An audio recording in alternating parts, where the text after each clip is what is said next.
Hello, my name is Malik Abbas-Dabo. Welcome to today's edition of UPfront. On UPfront, we get up close actually, to those who make the news, and we deal with the biggest stories of the week. Today we are talking about the National Petroleum Authority. There are issues about smuggling, there are issues about contamination of fuel, there are issues concerning the price build-up. I have a guest who will provide all the answers to the questions. Keep watching.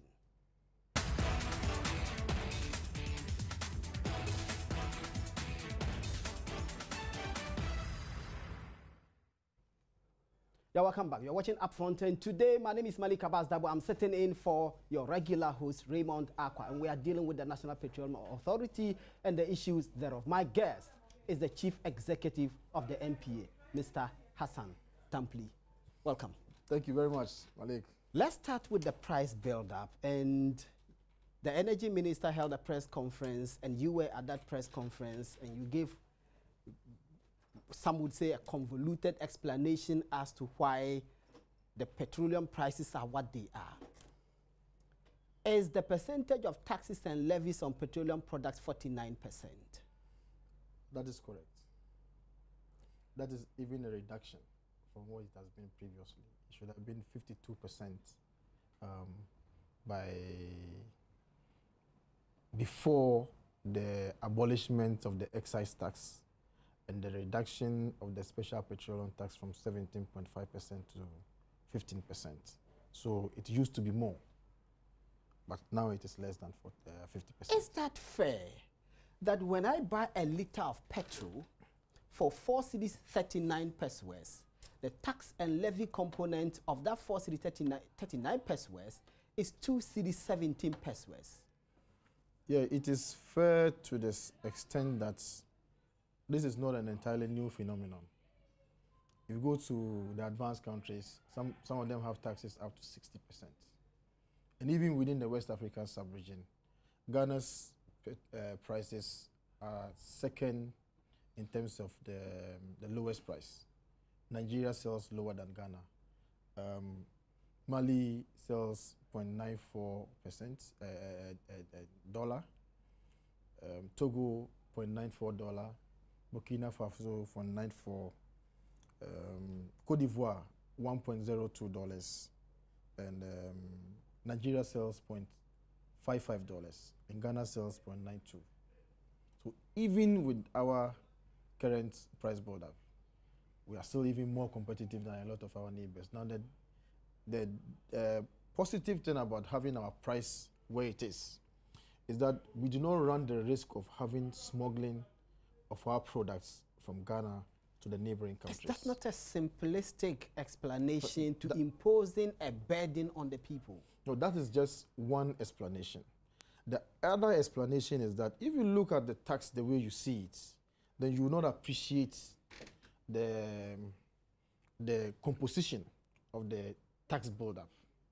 Now, take for instance, now we have taxes, which is just one tax. Then we have levies. Then we have marketers' margin, and we have statutory margins. These levies, have we not just given them a name? In fact, they are taxes, but we just gave them a name, levy. Road fund levy, for instance. Everybody pays road fund levy everywhere in the world. So it's not anything, it's not a new phenomenon here in Ghana. You understand? Then we have the fuel marking levy. The fuel marking levy is a levy that is imposed in the petroleum price build-up to use to monitor the volumes of petroleum products that we consume in the country in order to ascertain the taxes that we should be taking, and to also check on the quality of the petroleum products that we consume. So it checks as to dilution, and it checks also as to adulteration. And then Ghana Revenue Authority will also be looking at the tax component based on the recorded consumption with the fuel marking levy. So the government, which is taking its taxes, has to task the people to pay money so that they will use that money to assess its own taxes. No, that is not the case. So this one is mostly used to ascertain the quality of the petroleum products across the country. So like I said, we check as to dilution. When you dilute, it means that you have used products which are not taxed to mix with products which we tax. So we take, for instance, MGO, marine gas oil foreign, or you use the gas oil supplied to the mines, or you mix up with gas oil which is meant for exports. When you do that, we mix it with the local diesel that we consume here. That will amount to dilution. Now, if you use premix, for instance, to mix with diesel, that will amount to adulteration because they are different products. And when you use naphtha or condensate to mix with petrol, that will also amount to dilution. Now, this is what we use to be able to check so that your vehicle, my vehicle, don't break down because somebody is going to dilute or to adulterate products, and to ensure the quality of the product across the country. And this levy is which one? That is the fuel marking levy. Yes, I know the fuel marking levy. That is 2 pesos. Then we have the marketers let me finish with the levies. Then we have the price stabilization and recovery levy. Now, this is a levy that was imposed in order to use to soften the harsh effects of any price fluctuations. But the amount that has accrued will not be able to use to cushion the harsh effects of price fluctuations so far for petrol and diesel. So the funds that are accrued to price stabilization levy is used to subsidize premix and RFO. Premix, so that all of us can get some fish to eat, and our fisher force can do some work. So it is subsidized. So under recovery, so assuming premix that was supposed to be sold for 10 cedis, government says everybody who is selling should sell it for 8 cedis. So you under recover what you should have recovered. Then the states will pay the difference of 2 cedis. That is taken from the price stabilization. At the time that the price stabilization levy was introduced, and I remember clearly when it was done, the argument was government was virtually controlling, in fact, subsidizing. And this was a time when banks were in trouble and companies couldn't get letters of credit to import crude for refining by toll. We introduced this levy. Today, we have liberalized the market. So why do we still keep this? You are citing premix. That's right. What's the consumption of premix compared to petrol and diesel and LPG? Premix is negligible. So when you impose a levy on the mass consumption to subsidize a small consumption, there's a problem, isn't there? Well, it's a matter of interpretation. Like I said, this price stabilization and recovery levy has been in the price build-up for some time, but it was never activated until last year, January last year. So the amount that has been accrued so far is not enough to cushion any harsh effects of petrol, of the movement of petrol and diesel. But it is sufficient, at least, to deal with premix, which is supposed to deal with the vast majority of our fisher folks across the country, and to also deal with the residual fuel oil, which is used for the industries. Now, if we don't subsidize what industry consumes, it's going to be a pass-through cost. And the final consumer, you and I, will be made to pay more for manufactured goods within the country. Now, we are supposed to also encourage, manufacturing within the country. So it's a policy decision that government has to take, and government has to make a choice, whether to subsidize everybody or to make a targeted subsidy in order to alleviate the suffering of those people who cannot. So you think that the price stabilization and recovery levy is serving its purpose? It is still a very useful levy that we need to have until further notice. But for now, and what's the rate? It is 10 pesos. 10 pesos. That's quite high, isn't it? It is 10 pesos. It's actually far higher. The road fund levy is 40 pesos. Yeah. Energy fund levy is 1 peso. Then you have the statutory margins. The statutory margins are basically price distribution margin, primary distribution margin. Now, primary distribution margin is the margin that is used to take care of the movement of products from the coastal depots to the inland depots without raising the price of the products irrespective of the distance. So that is what is used to move products through the pipeline from Accra Plains Depot to Mamiwata, Akosombo, and to use the barge to move the volume to Bupe and to pump through pipelines again to Bolgatanga through Savulugu, and to also move by bulk road vehicles to Kumasi. That fund is supposed to take care, and mostly BOS does the haulage across the country. So when BOS does all these haulage, this is the fund that is used to pay for the movement of volumes. I offered this explanation this morning on the Super Morning Show on radio, and I got asked by a question by my colleague Kojo Youngson. He said, if I live in Accra, and I probably will live in Accra the rest of my life, why do you impose a levy on me in order to level prices for somebody living in Bunkuru? It's a policy decision that government has to make. Petroleum products are very sensitive, and it has a way of affecting everything that we do. We don't intend to do so. So if we move tomatoes from Navrongo to Tamale, naturally you add your transport costs. You move it further down to Bupe or to Kumasi, additional transportation costs. Government has an obligation to ensure that there is no shortage of petroleum products anywhere in the country. Now, picture this.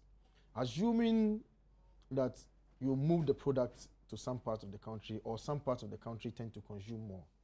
Now, for business people, they are likely to concentrate their products where they think they can get more money. You and I may not be getting any products in Tamale, in Bolgatanga, in Wa. So government has a social responsibility to ensure the wide distribution of products across the country. So all these depots get the products. Primary distribution margin is used to take care of this movement of products.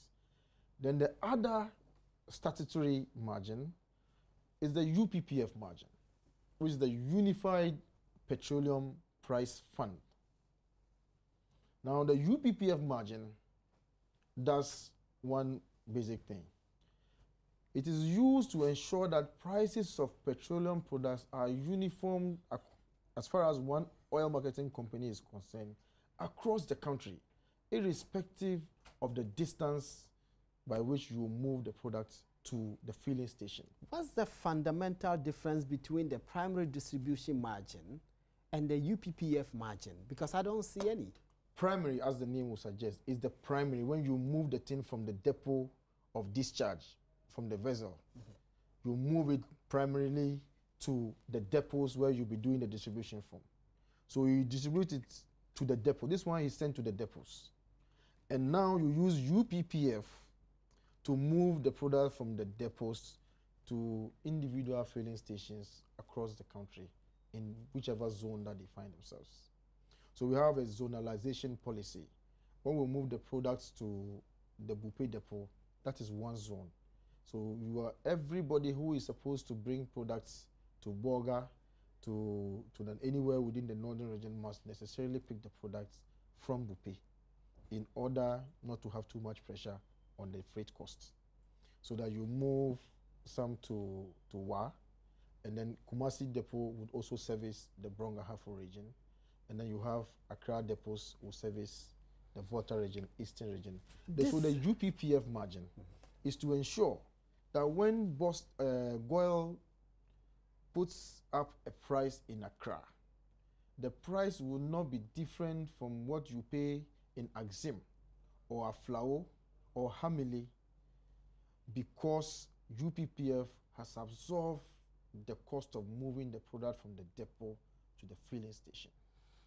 So we have a uniform price. What do you say to those who suggest that this is just a clever way of naming the same thing and taking double and taxing the people double for it? Because when you say primary distribution, distribution is distribution. Whether you are taking it from the harbor to the port or to the distribution center, it's distribution.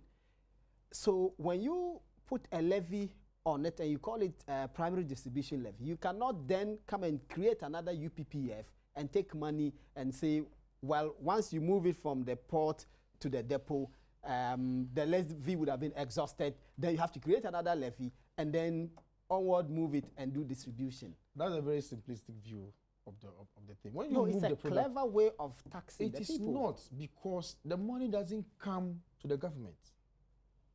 UPPF is paid to the transport to the oil marketing companies.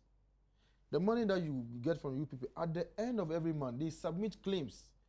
This is the amount of money we spend in moving volumes from this depot to this filling station and that filling station at this location everywhere across the country. Is it not the government that has a responsibility to keep the prices level, and therefore just found a clever way of creating this to take the money from the people and distribute to the transport companies? No, that is not the case. You know, people, if you leave this in the hands of government, government may not be able to do this. Government cannot own over 3,000 bulk road vehicles across the country to do the distribution from depot to filling station, or from the primary depots to the inland depots. Government will not be able to do so. Private operators will have to get involved, and when they do, there should be returns on their investments, and they should also have something to be able to make more investment in order to move the products everywhere across the world. Now, like I said, UPPF doesn't go to the government. It goes to the oil marketing companies. Okay? Now, PDM goes to BOST, and BOST will pay to the transporters who will be moving the volumes from the primary depots to the inland depots. It does not come to the government of Ghana. So that must be put on record. Then you have the marketer's margin. If you make some savings or you win a bonanza and you decide to go and then put up a filling station, you partner with an oil marketing company, you should have something for your sweat. So that margin, the marketer's margin, which is 27 pesos, is supposed to per liter. It's supposed to take care of all your investment, including the payment of your rent, payment of your workers, payment of your utility bills, and everything that is in between, as far as maintenance of a filling station is concerned. So that is for the dealer. Then you have the marketer's margin. Oil marketing companies in between the chain would have to also use their resources to move the volumes from the depot to their filling stations across the country. And so they service all these dealers wherever they are in the country. Returns on investment, returns on payment of recurrent expenditure, and all that you see. So that is also factored into. As a matter of fact, dealer's margin is 19 pesos and 27 pesos for the marketer's margin. So that is the way it's done. And then you have the BOST margin. Again, you have the dealers BOST margin and marketers. Correct. There doesn't appear to me to be any fundamental difference between these two. There is. You just create them. The Goil filling station that you see, for instance, around Papaye on the Spintex Road, does not belong to Goil. Yes. It belongs to an individual. And that is the dealer we are talking about. Do you understand? The Total station that you see here does not belong to Total. It is branded in the name of Total so that the dealer can piggyback on the name of the marketer. So the dealer gets 19 pesos per liter. That's right. Then the marketer gets 27 pesos. That's correct. So the marketer here refers to who? Goil. For instance. So they do everything in terms of the brand image, the advertising, because if they advertise Goil in Accra, it covers adverts for Goil in Yendi or in Bimbala or anywhere in the country. So that is how the price build-up is going. So now, if you say we should remove the taxes, which tax should we remove? Because all of them serve a particular purpose. The margins are there to service a certain objective. And then the levies too are there. We use the road fund levy. You and I agree that we need to have a road fund levy. And it is nothing new. It is everywhere across the world. Everybody pays road fund levy. So if you want to understand that our price is not too high, then you should do a comparative analysis of the prices within the sub-region. Then you know that even Nigeria, the reason I believe Nigeria is paying 0.55 cents. And we are paying 0.92. Nigeria's products are subsidized. The government pays subsidy for the products that they consume in Nigeria. Until July 2015, the government of Ghana used to subsidize the price of petroleum products. That resulted in the BDC debt, which is also almost all collapsing the banks in the country. We don't pay subsidies anymore. So this is realistic price. The main factor that has resulted in this current price hike is the interplay between demand and supply in the international space. How is that? The interplay between demand and supply. Now, at this time, normally, every year, the price will normally take a tumble. When we are just easing past the summer driving season, where people will now go on vacation and then drive around the country, especially in the United States, people will drive from the East Coast to the West Coast. So the demand, especially for petroleum products, is very, very high, understandably. Same with Europe. People drive all over the place because the weather is good and this is the time for them to get on and then visit family, go on vacation and all that. So at this time, the summer season, normally demand will go high. And then it starts easing down, and I can show you some graph later on. The graph over the years will show that the price will start going down from September and goes down all the time. September is virtually ending and the price September is virtually ending and the price is up. And we believe, and the price of international products will tell you that the main factor is that OPEC cuts have kicked in again. So OPEC has demanded that its member OPEC is oil producing and exporting countries. So they have reduced their production. The Hurricane Harvey and Irma in the United States, especially in Texas, has done a severe damage to refining capacity of the Texas refineries.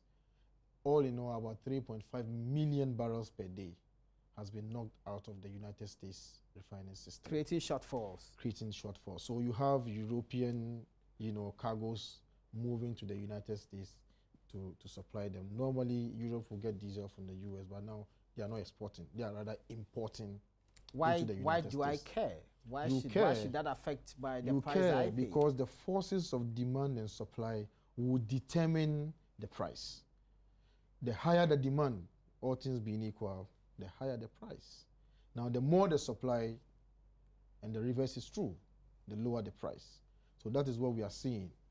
Thankfully, some of the refineries are coming upstream, and most likely the prices have been easing down for the past 2 or so days, and we'll see some reduction. Hopefully, by the next pricing window, you see a reduction in petrol of about 13%. Does it always happen?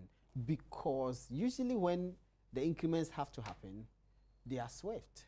When the reductions have to happen, people are sluggish. After all, it's more money in their pocket. No, then you are wrong again. In fact, you are very wrong.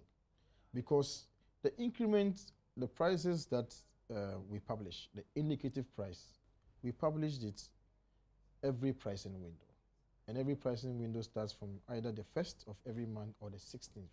So it's 2 weeks. I am not very wrong. Because the last time that the prices went down, even on the international market, and the factors that you just spoke about in 2015, when the prices went down, what did government do? Government introduced new levies, the energy sector levy, and then the prices remained high. But that is not the case this time around. That's not the case this time around. Yeah, but it happens. It doesn't happen. It hasn't happened this time around. The NDC minority just held a press conference, and they said the government, the MPP, whilst in opposition, complained bitterly about the price build-up and promised to do something. What has happened is a slap on the wrist. 3% reduction in the price of petroleum products is not a slap on the wrist. 3% reduction as against 8% increase. As a matter of fact, the average increase in the price of diesel is 3%. And the reason for the current furor and indignation. You understand? Now, if we hadn't reduced the special petroleum tax from 17.5% to 15%. Or completely. Why didn't you just scrap it? Why did you reduce it by just 2.5%? Well, it's a matter of, government strategy as to how to ease down completely. Oh, hopefully we'll get to the promised land. But we didn't promise to abolish the excise duty tax. We completely abolished it. You only did that because it's negligible. It's 1%. Well, that is not the case, because 3% is significant. Like I said, it's 3% average increase in the price of diesel that is causing this current furor and indignation. Yeah, but the excise tax is just 1%. So it's easy to knock it off and then seek to claim credit for it. The 17 one, you reduce it by just to 15%. You should have reduced it maybe by half. But the cumulative effect is what we are looking at. We are looking at the cumulative effect of this reduction in abolition. The cumulative effect is that people are still paying far higher than they would be paying if you They could have been paying more. They could have been paying 3% more, but for the intervention, the fiscal intervention of the government, they could have been paying more. Just 3% more. They could have been paying 3% more, and which is quite, which is also negligible. And to even understand the dynamics properly, the prices had gone as low as 3.5. 3 cedis 50 pesos before. As a matter of fact, some have even priced 3 cedis 30 pesos. Not too distant past. When the prices were going down, you won't hear people, even give acknowledgement to the fact that. But those were the interplay between demand and supply. The things that government has control is the fiscal regime, taxes, and there's only one tax as far as I'm concerned, which is the special petroleum tax, and then the levies, and the statutory margins, and the marketer's margin. Those are the only things that government has control over. Of course, why is the energy sector levy not being reviewed downwards? Well, the purpose for which it was put in place would make it difficult, if not impossible, immediately to do so. But the government says it's going to take a bond to settle the debt, the $2.4 billion energy sector debt. Yes, so the ESLA has been ring-fenced. So you can't even go into ESLA right now, okay? But you go and float bond, and this is like a municipal bond. So it's not like general obligation bond that you can take money from different places. This is what is going to be used to service the bond. And that's a very smart way of handling this situation. Municipal bonds, I believe, in this current instance, is the best way to go. Let's deal with another very difficult problem with the petroleum sector, which is smuggling. How much smuggling is going on? To get a true picture of the extent of the smuggling, in 2015, the quantity and volumes of diesel that was exported from the country to Burkina Faso and Mali was about 10 million liters. And now fast forward to 2016, that quantity increased to 190 million liters. From 10 million to 190 million. 190 million liters. That's 180 million liters over 1 year. Precisely. I mean, that doesn't make any sense. It doesn't make mathematical sense. So you will not understand what's going on until you take the data and you begin to analyze the data. Then you understand there's something wrong with this. What's going on is not acceptable. Now, it pays to do dumping. So when you take and by dumping, you mean what? Product that is meant for exports do not attract taxes. So you would have avoided paying 49% tax. And then instead of taking it across the border, you sell it locally. You sell it locally. So that is what we call dumping. Now, to get a clearer picture of the extent of the problem, together with some of directors and the MPA staff, I took a trip to Burkina Faso and Mali to get a clear understanding of what the situation is, because we find something really awkward with the volumes that we see. The difference between the 2015 and 2016 do not make sense, mathematical sense. And we're led by the Honorable Joseph Kujo, the Deputy Minister for Energy. Now, the first thing that came up was that all the trucks with Ghanaian registration numbers that purportedly loaded from local depots in Ghana to Mali and Burkina Faso did not go. Because by the Malian and Burkinabe law, their laws do not allow foreign trucks to get into their country. So all those on record. And yet on paper, these were supposed to have been loaded and transported to these countries. Precisely. All these guys were believed to have loaded and then sent it across the border to Burkina Faso and Mali. And we had confirmation from the horses ONAP, which is the regulator in Mali, and then Sonabi, said that no truck can cross into our country with a Ghanaian registration number because that is not allowed by law. So immediately that puts you on inquiry. So all these guys who purportedly moved, they sold from 10 million to 190 million. Precisely. So that immediately should put you on inquiry. Now, to further confirm our fear, we went to the Paga border. We got the logbook of the customs officials, and we looked at the figures, the entries in the logbook. And there's not a single truck with local registration number that crossed the border to Burkina Faso. That confirmed our fear that nothing really left the country. So something had What to if be this done. was off the books? Well, it shouldn't be off the books. It is supposed to be something on record. But if you get to the border and form. you pay money to somebody and you don't log in and you go across the border, well, that is there's that no in evidence left. itself is a criminal offense.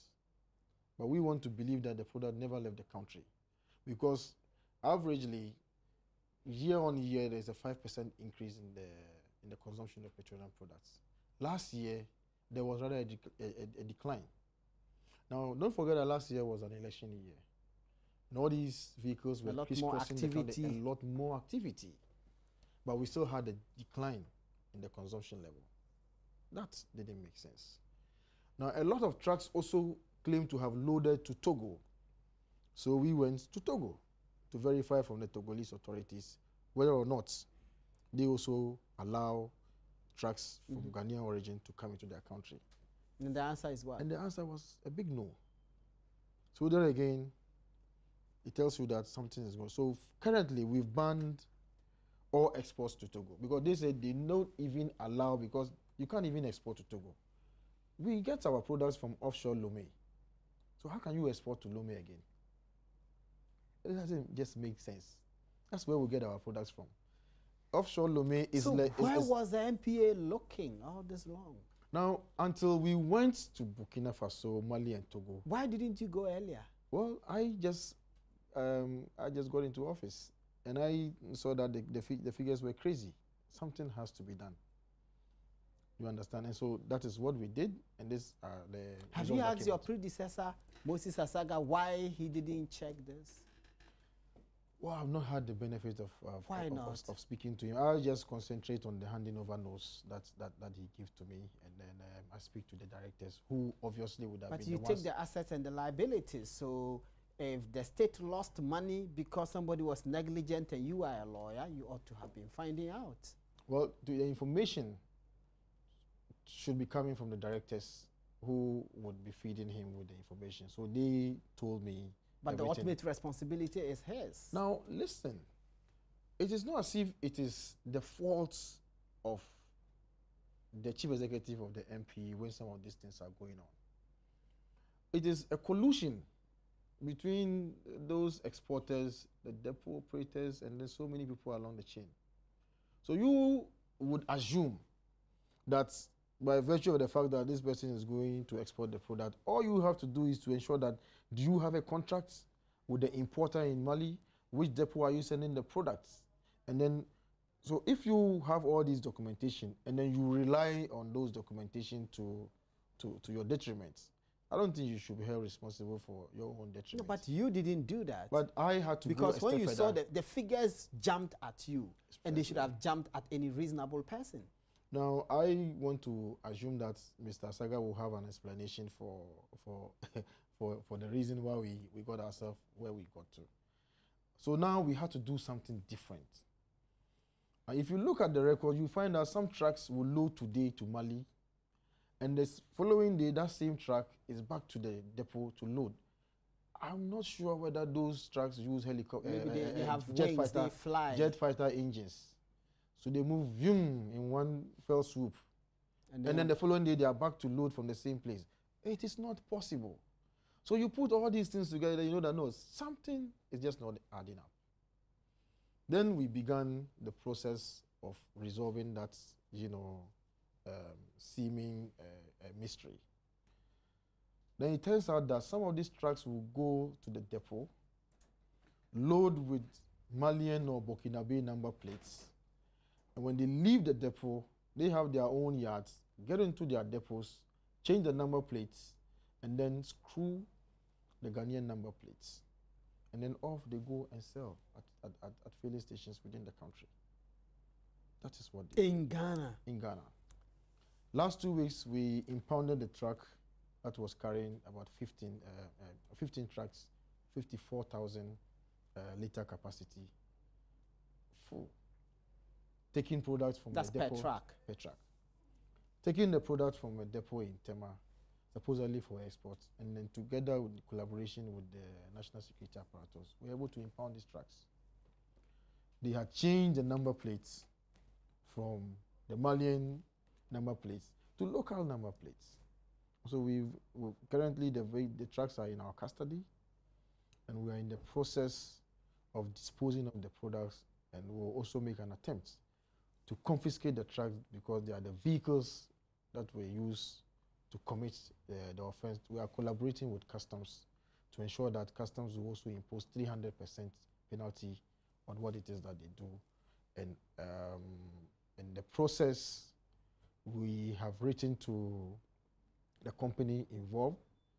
We've served them notice of revocation of their license. And after that, we'll ban the directors of those companies from ever taking part in any downstream petroleum activity. Know that in Ghana, we talk about all of these things and there are good intentions, but following through tends to be the problem. If these persons are politically connected, and maybe they are politically connected to your party and they go and see the party big men, how can we be sure that this case will go anywhere? Fortunately, nobody has contacted me to have mercy. But if they did, you on the won't tell company. me. Well, that's why I'm saying that we have written to the company that we have taken possession of the products. We will commence the process of confiscating the trucks. We have served them notice. Does the law permit you to do that? Yes, it does. We have taken the process of revoking their license as well. We have served them notice, and we would ban their directors from taking active part in the downstream petroleum industry. What more do you when think you were given the do? figures, you gave me the figures for 2015 and 2016. Do we have any figures for this year? Yeah, the whole of last week and last 2 weeks, since we implemented new guidelines for exports, I think not a single truck has loaded to Mali. Not a single truck. And on the average, sometimes you have about 40 trucks loading. The volumes that we saw as at August or so suggested, that is June, suggested 160 or so million liters had been done. For diesel or petrol? For diesel. So, this is very, very scary. Now, if you look at the tax components and you calculate based on all these volumes, we are likely to lose almost 1 billion Ghana cedis. Yeah. In fact, the estimates are 1 billion, 1.5 billion. Precisely. So if somebody doesn't do something at all, I'm sure that this thing is going to fester on. And people are going to have some kind of legitimate expectation that this thing is genuine business and we ought to be allowed to do so. From what you said about Mali, Togo, Burkina Faso, it doesn't look like one can export petroleum from Ghana then. Well, we have put in place some measures. Because if those countries don't accept, Togo don't accept, Mali don't accept, Burkina don't accept, how can you export? No, Mali accepts only with Malian registration trucks. So when their trucks come in, yes, and come and load and go. And they are entitled to come in because of ECOWAS protocols. They are a landlocked country, So the coastal countries have an obligation to assist them to be able to service their countries. And people are taking liberty to, you know, game the system. Why are we not prosecuting anyone? Because if anybody engages in conduct such as, that's a clear case of evasion of tax. Yes, we have this example. Which the law frowns upon. We are going all the way. But you're not prosecuting them, you're just confiscating their cars. We just started the process. We'll finish with that. Will you prosecute them? We intend to do so. We intend to do so. Will you? We intend to prosecute them. Like I said, we have started the process. These are administrative processes. These are within our powers. We would engage the Attorney General to escalate to the next level. But should the police not have arrested them by now? Police arrested some of them. Why not all at the of scene? them? And national security, it was a collaborative effort between the national security SWAT team, made up of police and the military. The national security is investigating, and some of them have been made to come and write a statement and all that. Of course, those who have been, you know, caught, more or less, are the ones who have been arrested. Some of them were detained overnight, they had to write statements and the rest of it. But we want to push this to serve as a deterrent from those charlatans. Apart from dumping, is because I heard you the last time talk about illegal discharge of petroleum at the ports. That's correct. What has happened to that? That also, we have found some antidotes to it. You have trucks coming into the country loaded with products, and they mischaracterize it as sludge. So they bring in the products and say that, oh, we are coming to discharge sludge for waste recycling. And then they come and park trucks, 30 trucks, 40 trucks. Now, I don't know which vessel can carry as much as 40 trucks of waste. Sludge is supposed to be the base under the cargo that you carry. Yeah. So it's like the sediments. The waste. The waste. How can you have 40,000 trucks load of waste?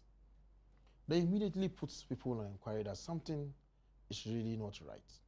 So immediately we had to engage the security apparatus to start looking at some of these things. So together with Honorable Kweku Kwarteng, we took a trip, Deputy Minister for Finance and the Member of Parliament for Obuasi East. Yeah. So together we went to the harbour, and then we saw a vessel, you know, that was that had docked, more or less, taking a berth, and it emerged that these are some of the guys who bring in products and they mischaracterize them. Some of them are being prosecuted as I speak. There are national security operatives at the ports. There are SEPS officers and all of that. How do these activities take place without their knowing? Well, one is not able to tell whether they know or they don't know. But what we do know is that it is not acceptable for you to bring in. There's probable cause to believe that there's collusion. Well, I'm not able to confirm or deny that. What I do know is that it has happened, and we saw it when we got to the place. So if you're not a security person, you just walked there and saw this. People are stationed there, and they are national security operatives, and these things happen. Well, should we not be asking questions? Well, you are pushing me into the realms of conjecture. I want to stick to what Oh no, but this is not conjecture. This is just reasonable deduction. Yes, that you just walked there and saw this, but there are people who are trained security people, and they are at the port. That's right. So they should see ordinarily, and they should be arresting people and charging them. Yes, currently we are prosecuting a vessel that came down, characterized it as sludge, and then we went and took samples. When we took the samples, it came out as diesel, gas oil. So then we passed it on to the national security apparatus. The people were arrested, and currently they are being prosecuted. So to a very large extent, we have banned the discharge of sludge at the ports. Currently, there's a sludge discharge facility, which is like a waste site. So you go there and go and discharge. You are not allowed to discharge sludge at the port anymore.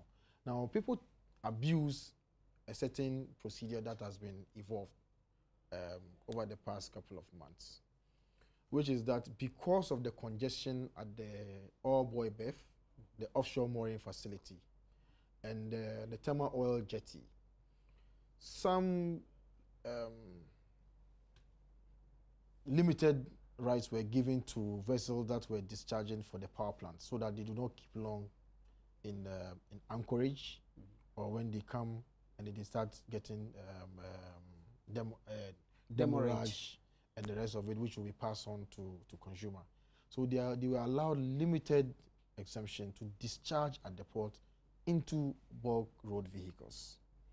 That one is still going on a limited scale in a very controlled regime. Now that is light crude oil, which cannot be sent to any filling station because it hasn't been refined.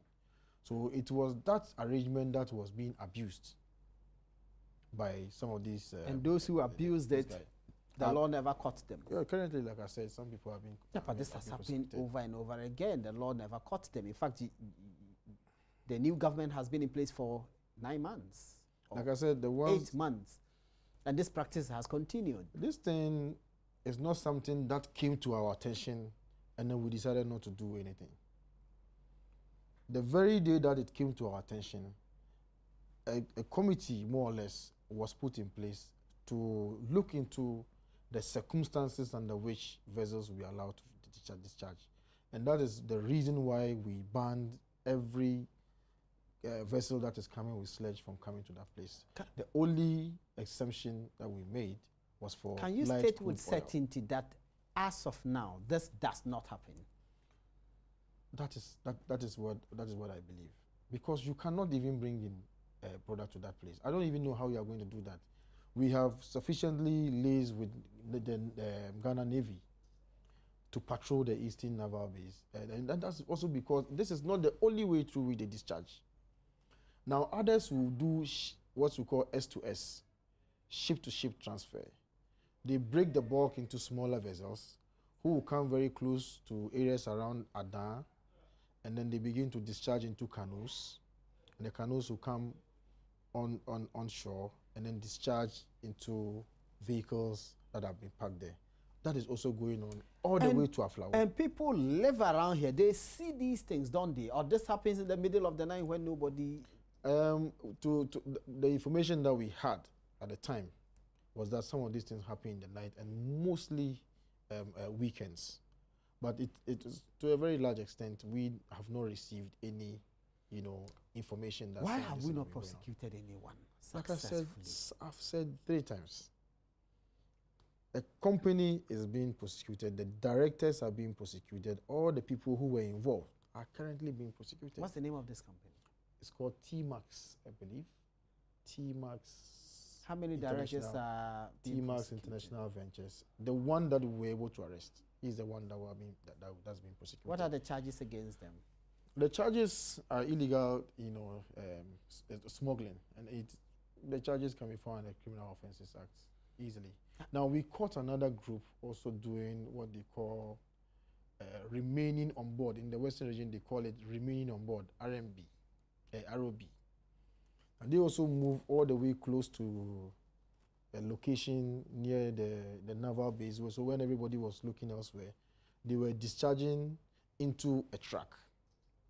The canoe, specially designed canoe, loaded with petroleum products and then pumping into a truck. Again, collaborative effort between the NPA and the National Security Apparatus led to the arrest of those guys. The truck is currently under the custody of the NPA. Has this always happened, or it just started happening in the last few years? Well, our information is that it's been happening for some time, but it did not get to the attention of officialdom. So somehow people were doing their own thing, and I believe it would have come to the notice of officialdom when some of these things we call... Are politicians involved in this? Edidija sometimes happens, and then people now begin to choke each other, literally. I haven't heard the name of any politician in this venture so far. So you don't know if politicians are involved? I'm not aware. Or the persons involved have political backers? I'm not aware. Otherwise, those people we are prosecuting would have had some people making an intervention for them. But nobody has come to intervene. How regularly do you do your market tests? We do market tests almost every month. Almost every month we do market tests. We have teams in the northern zone which the Kumasi, based in Kumasi, so they take charge of Kumasi, Sunyani, and then Upper West region. And then we have the Tamale Zonal Office that does the whole of Northern region, and they also do Upper East region. And we have the Volta Zonal Office that does Volta region, and Accra Zonal Office that takes care of Greater Accra and the Eastern region, and then the Takoradi Zonal Office that does the monitoring of the central. What are you region finding out in the tests? Well, like I said, we find dilution sometimes, and then we find adulteration on some occasions, and we impose sanctions in accordance with the MP Act. The suggestion is that the sanctions are not punitive. Well, I agree entirely, and we are in the process of reviewing the MPA Acts and then the guidelines to make it more punitive, and then to also empower MPA to be able to confiscate the products. Why do you not revoke their licenses, or the law does not permit that? The law permits us, but what we are going to do is to get it expressly stated in the regulations that governs the petroleum product marking scheme, so that to state emphatically, if you fail the marker test on 1, 2, or 3 occasions, then you are likely to lose your license. The license will stand suspended or to be revoked.